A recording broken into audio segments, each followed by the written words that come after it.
Ni miongoni mwa taarifa ambazo zimetufikia Uhondo TV. Jina langu ni Fadhili Komba.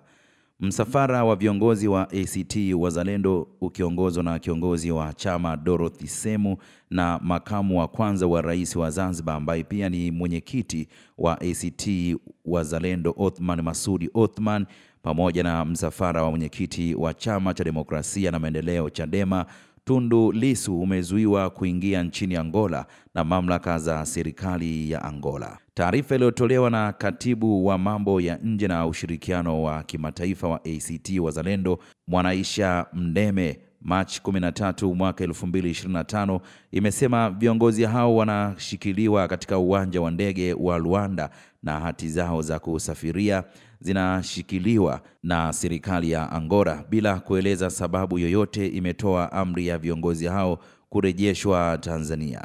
Viongozi hao waliwasili Angola kushiriki mazungumzo ya Jukwaa la Demokrasia Afrika, The Platform for African Democrats PAD, yaliyoandaliwa na taasisi ya The Blenhurst Foundation yaliyopangwa kufanyika kuanzia Machi 13 hadi 16 mwaka 2025, ambapo mbali na viongozi hao, viongozi wengine zaidi ya 40 kutoka nchi mbalimbali Afrika ambapo pia walikuwa wanahudhuria mkutano huo wamezuiliwa na serikali ya Angola. Moja ya viongozi waandamizi waliotarajiwa kushiriki kwenye mkutano huo ni pamoja na marais wastaafu Ian Khama wa Botswana na Andres Pastrana Arango wa Colombia. Wengine ni waziri wa kilimo wa Afrika ya Kusini na wengine ni kiongozi wa chama cha DA John, kiongozi wa chama cha Podemos cha nchini Msumbiji Venancio Mondlane.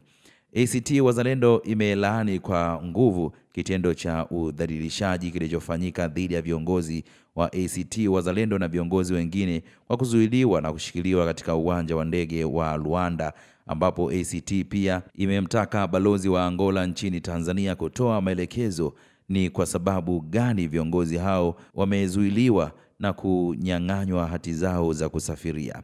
Tunaitaka Wizara ya Mambo ya Nje na Ushirikiano wa Afrika Mashariki imuite na kumhoji balozi wa Angola nchini juu ya kadhia hii, na tunatoa wito kwa serikali ya Angola kuziachia mara moja hati za kusafiria za viongozi wetu walizozishikilia na kuwaruhusu kuendelea na ratiba yao nchini Angola.